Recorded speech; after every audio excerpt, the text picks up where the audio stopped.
Everyone is fighting to become rich, but almost nobody is preparing for what's coming next. The biggest fortunes of the next decade won't come from stocks, or crypto, or real estate.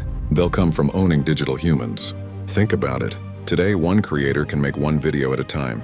Tomorrow, an AI version of that creator can make 10,000 videos a day, in every language, on every platform, without sleeping, without getting tired, without asking for a salary. The people getting rich won't be the hardest workers. They'll be the people who own armies of digital workers, AI salespeople, AI teachers, AI marketers, AI influencers.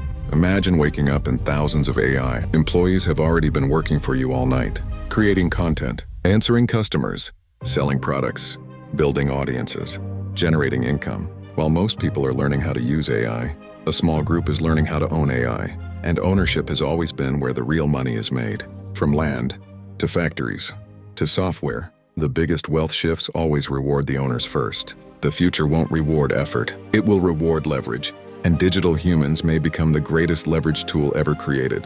The question is simple: will you work alongside the machines, or will you own them? Follow Wealth Protocol for the future nobody is talking about.